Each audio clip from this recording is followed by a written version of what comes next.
నమస్తే. చేతిలో smart phone, అందులో social media, OTT, gaming, video calls. ఉదయం లేచిన దగ్గర నుంచి రాత్రి పడుకునే వరకు డేటానే మన జీవితంలో భాగమైపోయింది. అయితే ప్రపంచంలోనే అత్యధిక మొబైల్ డేటా వినియోగించే దేశం ఏదో తెలుసా? అమెరికా కాదు, చైనా కూడా కాదు, మన భారతదేశం. అవును, మొబైల్ డేటా వినియోగంలో భారత్ ప్రపంచంలోనే నంబర్ 1 గా నిలిచింది. అసలు భారతీయులు ఎంత డేటా వాడుతున్నారు?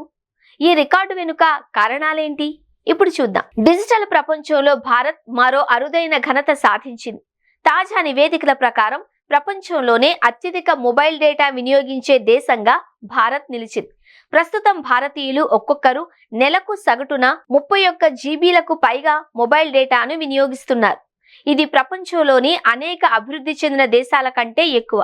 ఈ భారీ వినియోగానికి ప్రధాన కారణం చవకైన డేటా ప్లాన్లు. ప్రపంచంలోనే అత్యంత తక్కువ ధరలకు ఇంటర్నెట్ అందుబాటులో ఉన్న దేశాలలో భారత్ ఒకటి.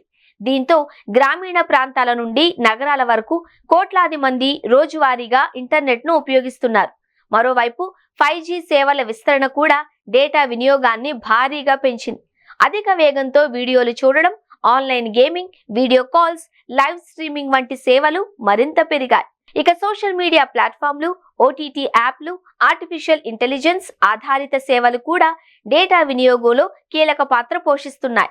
ఒకప్పుడు ఇంటర్నెట్ అంటే కంప్యూటర్ అవసరం ఉండేది, కానీ ఇప్పుడు ఒక స్మార్ట్ ఫోన్ ఉంటే చాలు. విద్య, ఉద్యోగం, బ్యాంకింగ్, వినోదం, వ్యాపారం అన్నీ అరచేతిలోనే అందుబాటులోకి వచ్చాయి. నిపుణుల అంచనా ప్రకారం రాబోయే సంవత్సరాలలో 5G వినియోగం మరింత పెరగడంతో డేటా ట్రాఫిక్ కూడా భారీగా పెరిగే అవకాశం ఉంది. అంటే భారత్ డిజిటల్ విప్లవం ఇంకా వేగంగా ముందుకు సాగనుందన్నమాట. కాబట్టి చవకైన డేటా, విస్తృతమైన 5G నెట్వర్క్, కోట్లాది స్మార్ట్ ఫోన్ వినియోగదారులు, ఈ మూడు కలిసి భారత్ను ప్రపంచ డేటా వినియోగంలో అగ్రస్థానానికి చేర్చాయి. డిజిటల్ ప్రపంచంలో భారత్ దూసుకుపోతున్న వేగానికి ఇదే నిదర్శనం. మరి మీరు నెలకు ఎంత డేటా వాడుతున్నారు? రోజుకు ఎన్ని గంటలు ఇంటర్నెట్లో గడుపుతారు? మీ అభిప్రాయాలను కామెంట్ చేసి తెలియచేయండి.